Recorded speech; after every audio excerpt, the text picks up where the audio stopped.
जय शुरू से बिस्मिल्लाहिर्रहमानिर्रहीम। डियर स्टूडेंट्स, कल का जो टॉपिक था ये अरिथमेटिक मीन, इसमें हमने डिस्कस किया सिंपल मीन को इंडिविजुअल सीरीज के लिए, क्वांटिटेटिव सीरीज के लिए, डिस्क्रीट सीरीज के लिए। और आज का जो टॉपिक है जो हम आज स्टार्ट ले रहे हैं, इस टॉपिक का नाम है properties of arithmetic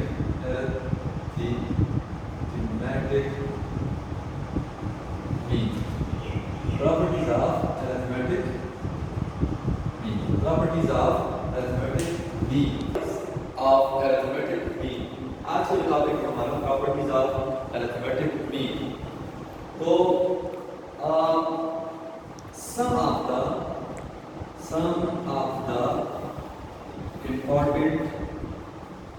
important properties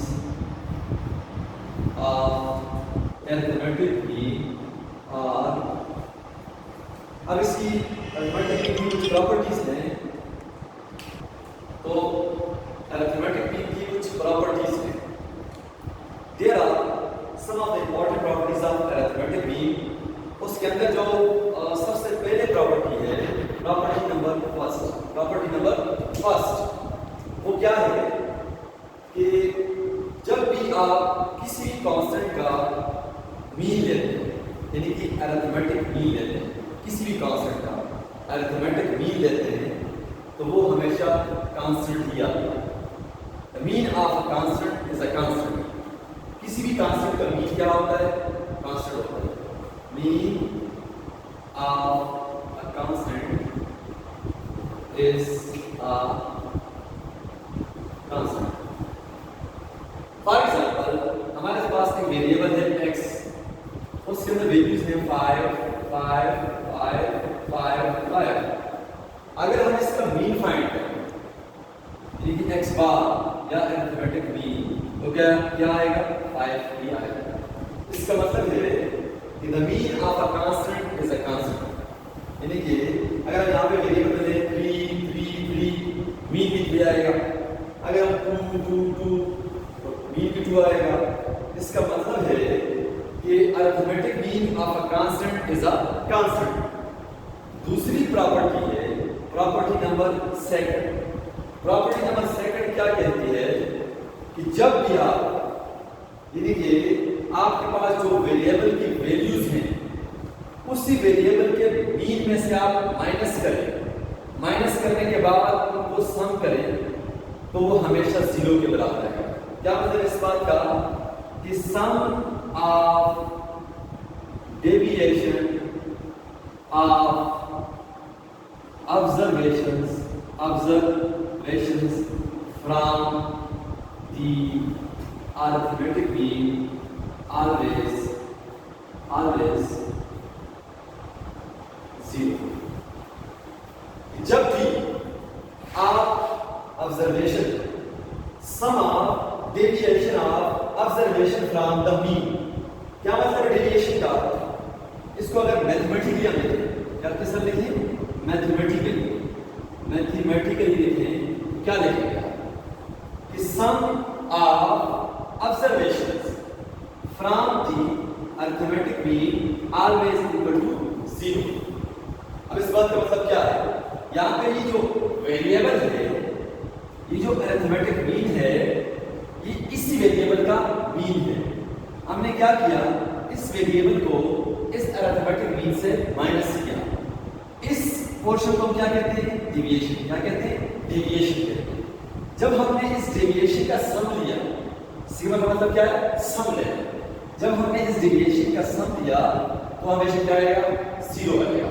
क्या मतलब इस बात का कि अब वेरिएबल की जो वैल्यूज होंगी, उसी वेरिएबल के मीन में से आप माइनस करो, तो माइनस करने के बाद उनको सम करो, जो आंसर आपके पास आएंगे उनको आप सम करें, तो वो हमेशा किसके बराबर आएगा? 0 के बराबर आएगा। अब मैं इसको प्रूफ करने जा रहा हूं, इस प्रॉपर्टी को, प्रॉपर्टी नंबर सेकंड को मैं आपके सामने प्रूफ भी करने चलूं।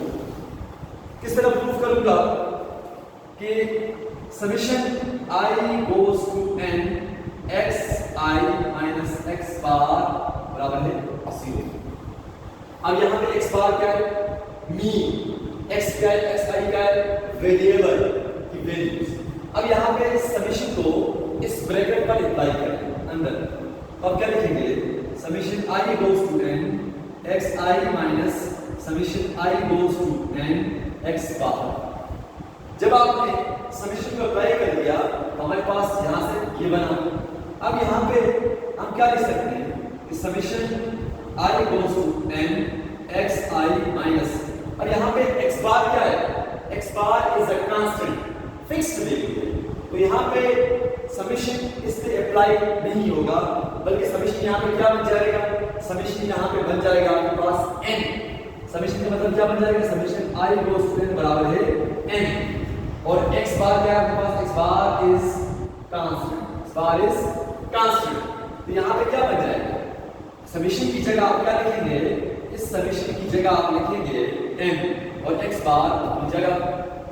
मजीद आगे जाते हैं तो हम लिखते हैं summation i goes to n xi अपनी जगह माइनस n अपनी जगह। x बार हमें पता है, अरिथमेटिक मीन का फार्मूला हमने पिछले लेक्चर के अंदर पढ़ा था कि वेयर x बार बराबर है summation xi divide by n।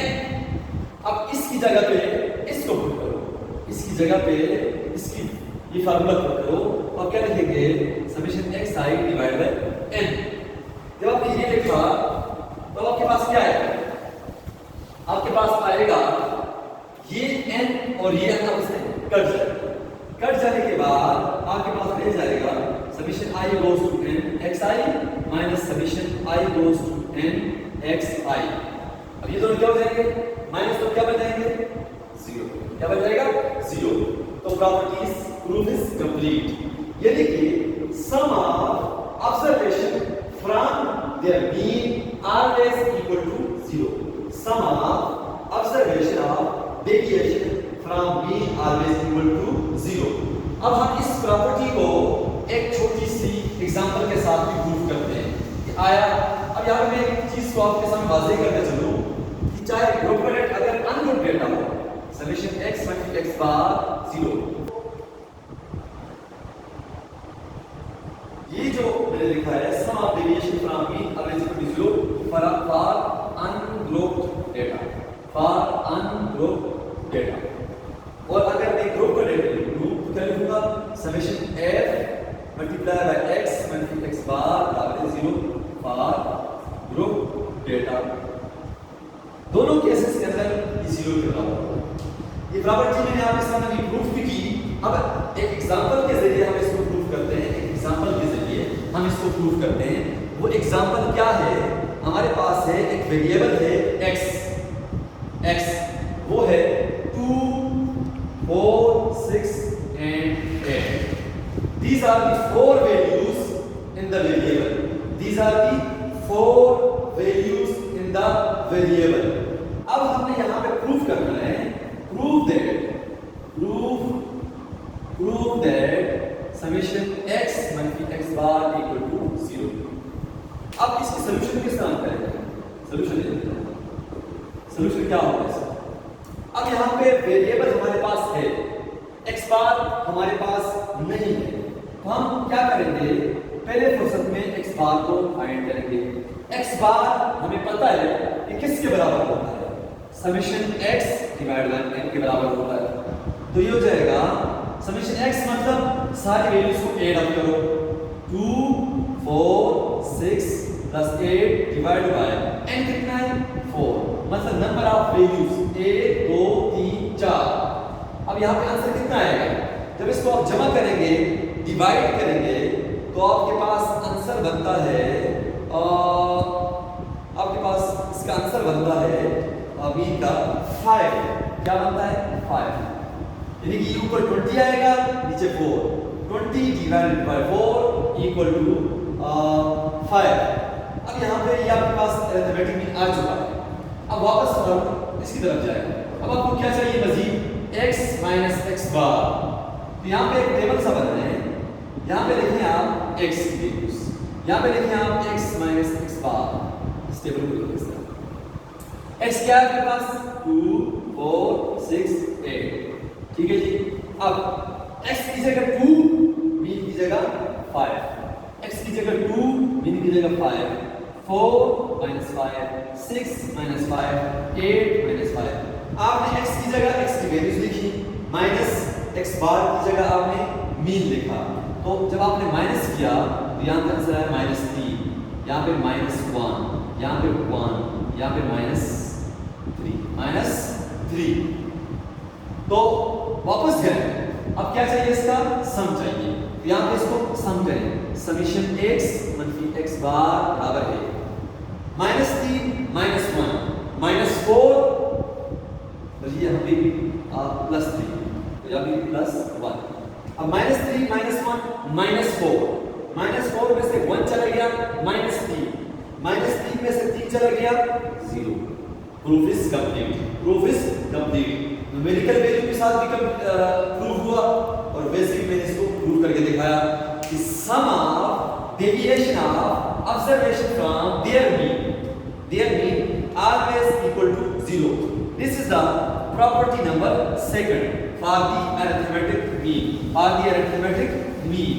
अब हम मजीद आगे चलते हैं प्रॉपर्टी नंबर 3 की तरफ। प्रॉपर्टी नंबर 3 की तरफ जाते हैं। प्रॉपर्टी नंबर 3 क्या कहती है? प्रॉपर्टी नंबर 3 की तरफ जाते हैं हम। प्रॉपर्टी नंबर 3 क्या है हमारे पास? तीसरी प्रॉपर्टी क्या कहती है? अगर आपके पास सैंपल्स क्या है? सैंपल्स हैं कितने के सैंपल्स हैं आपके पास, मतलब n1 एक सैंपल, n2 दूसरा सैंपल, अप टू n के अथ सैंपल, पहला दूसरा सैंपल और के सैंपल। अगर आपके पास के सैंपल्स हैं, अब इन्हीं के means of these samples means क्या होंगे? x1 bar x2 bar up to x bar k। आपके पास we have k means for k samples। Sample number 1 उसका मीन, सैंपल नंबर 2 उसका मीन, सैंपल नंबर k उसका मीन। अब इन samples और मीन्स का जो मीन आएगा, इन मीन का जो मीन फाइंड करेंगे वो क्या कहलाएगा? Combined mean. क्या कहलाएगा? Combined mean. और उस कंबाइंड मीन को आप रिप्रेजेंट करेंगे, जाहिर करेंगे x बार c के साथ। सबस्क्रिप्ट में क्या लिखेंगे? c लिखेंगे, x बार c। n1 first sample, x1 बार इसका मीन, अरिथमेटिक मीन, ये इसका मीन, ये इसका मीन। अब इन मीन का मीन, इन सब का जब आप मीन फाइंड करेंगे मीन, तो वो क्या कहलाएगा? Combined mean. और उसको क्या लिखेंगे आप? x बार c। अब कंबाइंड मीन का फॉर्मूला क्या आता है आपके पास? नाउ x बार c का मतलब x बार c का कंबाइंड मीन। तो ये क्या बनेगा? हर सैंपल को उसके मीन के साथ मल्टीप्लाई करेंगे, n1 multiply by x bar 1 plus n2 n1। अब यहां पे n1 x1 बार सैंपल को मल्टीप्लाई कर दिया उसके मीन के साथ, दूसरा सैंपल मल्टीप्लाई बाय उसका मीन, अब टू के सैंपल और उसका मीन डिवाइड बाय जितने भी सैंपल्स हैं उनको आप क्या करें? प्लस करें, n1 n2 up to nk। This is called combined mean, product of sample and their mean and sum। Now इसको आप मजीद सिंप्लीफाई फॉर्म में लिखें तो क्या लिखेंगे आप? समेशन फॉर्म में। Summation i goes to k n i ज़रबे x bar i divide by summation i goes to k n i। i का मतलब क्या है? 1 2 up to k। This is called combined mean, यानी कि मीन का mean. आपके पास k samples हैं, उनके k मीन्स हैं, उनका मीन फाइंड किया, that mean is called combined mean and represented by x bar c। x bar c represented by x bar c। अब हम इस combined mean को एक एग्जांपल के जरिए देखते हैं कि how we find the combined mean। how we find the combined mean। how we find the combined mean, how we find the combined mean. हमारे पास एग्जांपल है, एग्जांपल क्या है बेटा, एग्जांपल ये है, हमारे पास एग्जांपल है कि the mean weight and the number of fishes, the mean weight and the number of fishes in three different samples, in three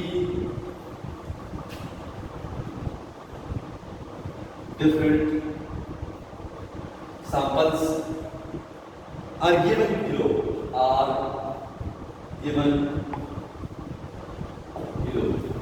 क्या है आपके पास, सैंपल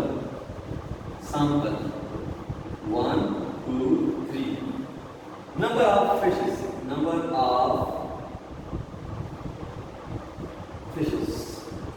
फिर आपके पास है mean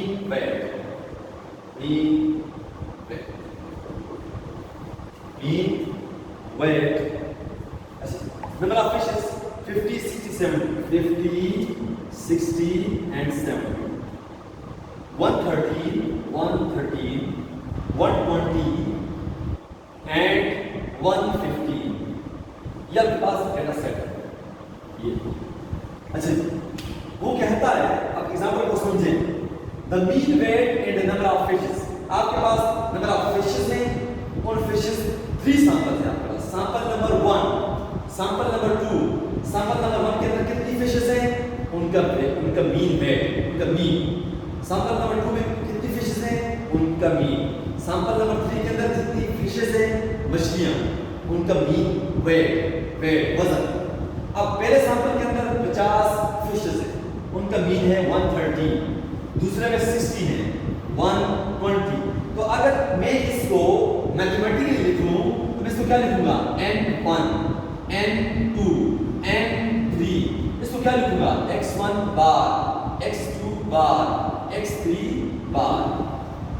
हमारे पास नाउ हमने फाइंड क्या करना है, हमने कंबाइंड मीन वेट फाइंड करना है, combined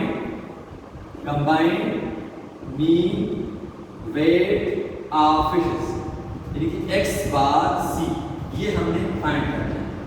combined mean weight for this data set, sample number 1 sample number 2, अब ये आपके पास डेटा सेट है, इसके लिए मीन वेट आपने फाइंड करना है। इसका आसान तरीका ये है कि आप क्या करो, सिंपल सी बात है कि फार्मूला को अप्लाई करो। कैसे अप्लाई करेंगे, तो मुझे यहाँ पर थोड़ा सा इसको मिटाना पड़ेगा, कि क्या मिटाना पड़ेगा, इसी को मिटा दूंगा आपके सामने। तो कैसे मिटाऊं भाई, अब यहाँ पे मैं क्या लिखूंगा कि x बार c, कितने सैंपल है, 3, n1 उसका मीन, n2 उसका मीन प्लस n3 उसका mean divide by n1 plus n2 plus n3। तो x बार c combined mean weight, n1 कितना है भाई, n1 की जगह 50 जरबे x1 बार कितना है 130 प्लस फिर n2 कितना है 60, उसका मीन कितना है 120 प्लस फिर n3 कितना है 70 और उसका मीन कितना है 150 डिवाइड बाय 50 प्लस 60 प्लस 70। जब आपने कैलकुलेटर के साथ इस सब को फाइंड किया, कैलकुलेटर से फाइंड करने के बाद 20,900 बनता है, 20,900 बनता है डिवाइड बाय ये बनता है 180। कैलकुलेटर के साथ ज़रब दें, आंसर लेके ज़रब दें, आंसर लेके ज़रब दें, पहले इनको ज़रब देना है, मल्टीप्लाई करना है, फिर जमा करने के बाद ये बनता है, फिर आप डिवाइड करने के बाद आपके पास जो मीन वेट बनता है वो बनता है 116.11। ये जो 116.11 है, this is the mean combined mean weight for this data set, now this is the example for property number third. Now we move towards property number 4. fourth property क्या कहते हैं, fourth property बड़ी इजी प्रॉपर्टी है, किसकी, arithmetic mean की। Property number 4 fourth property क्या कहती है कि the mean is affected by the change of origin and scale. The mean is effect, यानी कि आपके पास जो मीन है ये इफेक्ट होता है by change of origin and scale. Affected. The mean is affected by the change of origin and scale. Change of origin and scale. अब change of origin and scale का मतलब क्या है? इसका मतलब क्या है? ये आपको नजर आ रहा है. Change of origin and scale का मतलब क्या है? यानी कि जब भी आपके पास कोई भी कांस्टेंट वैल्यू हो, लेट्स से वो a है या b है या c है, a b c, a is a constant, b is a constant, c is a constant. अगर किसी कांस्टेंट को आप ऐड करें या सब्ट्रैक्ट करें या मल्टीप्लाई करें, किसी भी कांस्टेंट को आप वेरिएबल में से ऐड करें, वेरिएबल में सब्ट्रैक्ट करें या वेरिएबल से मल्टीप्लाई करें, तो मीन इफेक्ट होगा.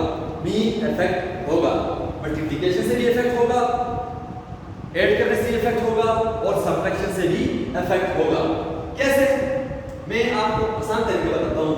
लेट्स से आप कहते हैं आपके पास वेरिएबल है x, उसको मल्टीप्लाई कर दिया आपने एक कांस्टेंट है a के साथ, वो बन गया न्यू वेरिएबल बन गया y. ये पुराना वेरिएबल है x, इसको मल्टीप्लाई कर दिया किसके साथ? कांस्टेंट a के साथ. न्यू वेरिएबल बन गया हमारे पास a, क्या बन गया? y, क्या बन गया? y. अगर आप इसका मीन लेते हैं तो क्या बनेगा? y बार बराबर है ax बार. क्या मतलब है इस बात का? जो पुराना मीन है, जो मीन आपके पास ऑलरेडी था, उसको उसी कांस्टेंट के साथ मल्टीप्लाई करें तो न्यू मीन बन जाता है. क्या बन जाता है? न्यू मीन बन जाता है. इसी तरह अगर आप किसी कांस्टेंट को ऐड करें, वेरिएबल के अंदर ऐड करें, तो न्यू वेरिएबल क्या बनता है? न्यू मीन बनता है y बार बराबर है x बार प्लस a. ये देखिए, अगर आप उसी पुराने यानी ओल्ड मीन में अगर आप a को जमा करें तो न्यू मीन बन जाता है. इसी तरह अगर आप कांस्टेंट को सब्ट्रैक्ट करें तो क्या बनेगा? y bar x bar minus a. ये न्यू वेरिएबल है, ये ओल्ड वेरिएबल है. न्यू मीन ओल्ड मीन में से a माइनस करो तो न्यू मीन बन जाता है. इसी तरह अगर आप किसी कांस्टेंट को ज़रब भी दें और साथ में जमा करें तो क्या इफेक्ट पड़ेगा? y बार बराबर है ax बार प्लस b. यानी कि ऐड भी करें मल्टीप्लाई भी करें तो मीन इफेक्ट होगा. बात कहने का मकसद ये है कि जब भी आप किसी कांस्टेंट को ऐड करते हैं, सब्ट्रैक्ट करते हैं या मल्टीप्लाई करते हैं तो मीन पर इफेक्ट पड़ेगा. मैं आपको एक एग्जांपल के जरिए प्रूव करता हूं कि लेट्स से एक वेरिएबल है x और उस वेरिएबल का मीन है 4. क्या है? मीन है 4. ये वेरिएबल है x, इसकी वैल्यूज है x1, x2, x3 for example, और इसका जो मीन आपने निकाला वो कितना आया? 4 आया. अब हम पहले इसको देखते हैं. इसको हम कहते हैं कि हमारे पास मीन है 4. फिर बाद में कहा जाता है हमसे कि एक कांस्टेंट है 2, उसको मल्टीप्लाई करो इस वेरिएबल के साथ. ये वेरिएबल है, इसका मीन है 4. फिर बाद में कहा जाता है कि इस कांस्टेंट 2 को मल्टीप्लाई करो इस वेरिएबल की वैल्यूज के साथ तो न्यू मीन क्या बनेगा? तो इस प्रॉपर्टी को अप्लाई करें. सिंपल क्या बनेगा? ax बार y बार बराबर है a कितना है? 2. x बार कितना है? 4. तो क्या बनेगा? 8. इसका मतलब है कि न्यू मीन कितना बनेगा? 8. डायरेक्ट आपने इस वैल्यू को ओल्ड मीन के साथ ज़रब दिया, 8 बना. तो आप उसे एकदम कहें सर, जब आप कांस्टेंट 2 को मल्टीप्लाई, अगर वो कहते हैं कांस्टेंट 2 नहीं बल्कि कांस्टेंट 4, और क्या कहेंगे? New mean 16. Constant 3 new mean 12. Constant 8 new mean 32. मतलब आप उस कांस्टेंट को डायरेक्ट मल्टीप्लाई करें, न्यू मीन बन जाएगा.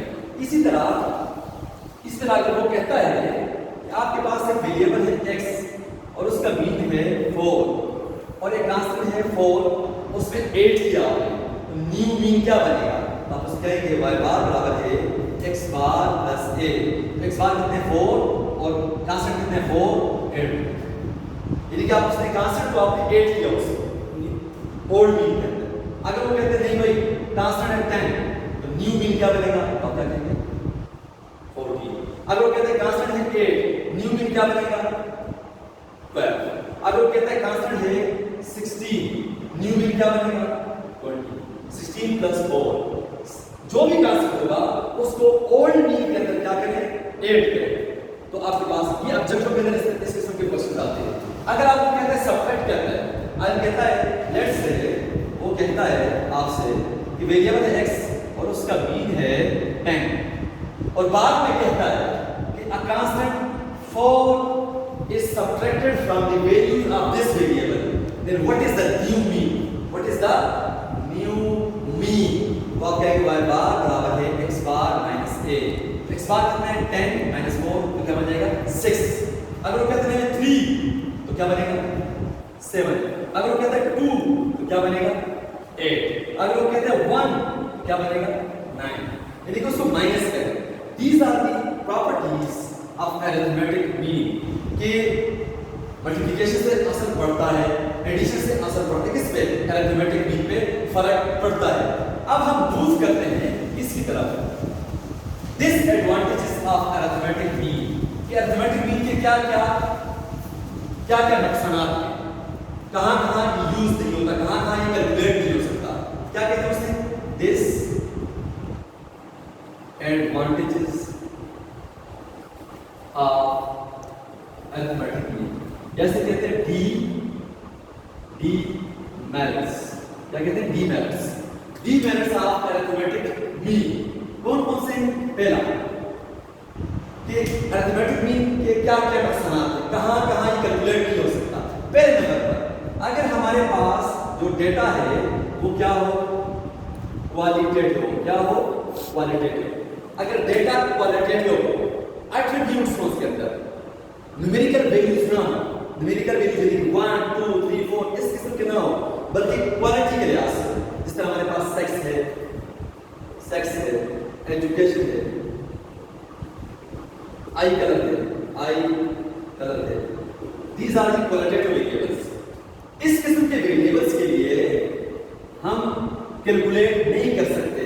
किसको? Not calculate arithmetic mean for qualitative data। दूसरी जो डिसएडवांटेज है किसका? arithmetic mean का।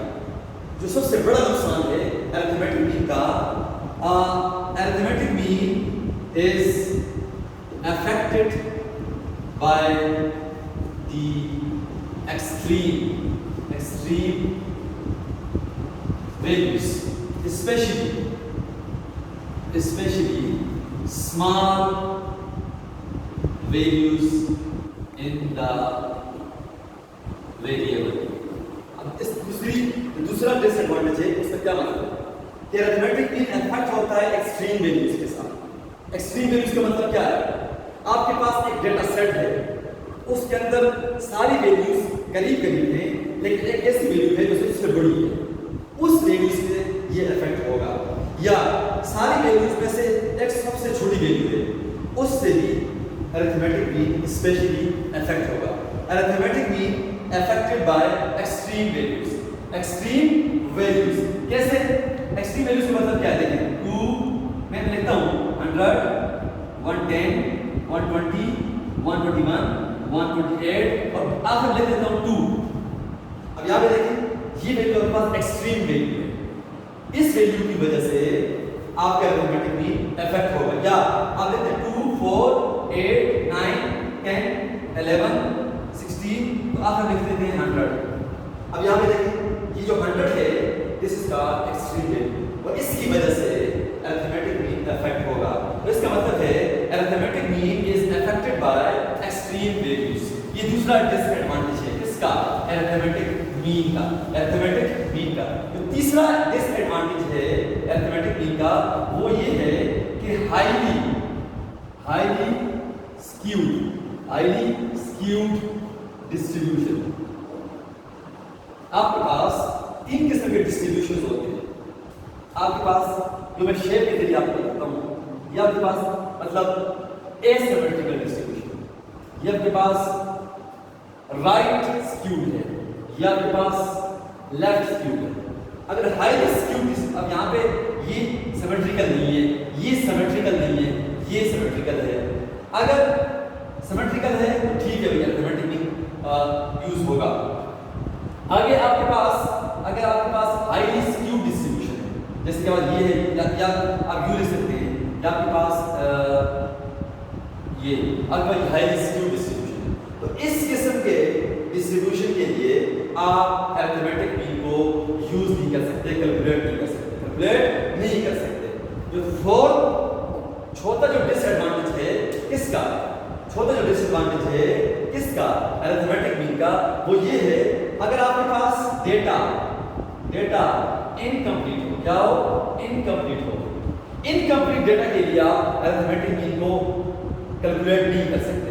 Arithmetic mean always based on all values of the data set। Incomplete data set के लिए आप अरिथमेटिक मीन को यूज नहीं कर सकते, कैलकुलेट नहीं कर सकते। पहला डिसएडवांटेज क्या है कि आप क्वालिटेटिव डेटा के लिए इसको कैलकुलेट नहीं कर सकते। दूसरा एक्सट्रीम वैल्यूज से इफेक्ट होता है। तीसरा हाईली स्क्यूड डिस्ट्रीब्यूशन के लिए आप कैलकुलेट नहीं कर सकते। चौथा इनकम्प्लीट डेटा के लिए आप इसको कैलकुलेट नहीं कर सकते। ओके डियर स्टूडेंट्स, यहाँ तक प्रॉपर्टीज हमारी कंप्लीट हो गई। अब नेक्स्ट वेटेड मीन है वो नेक्स्ट वीडियो के अंदर आएगा इंशाल्लाह।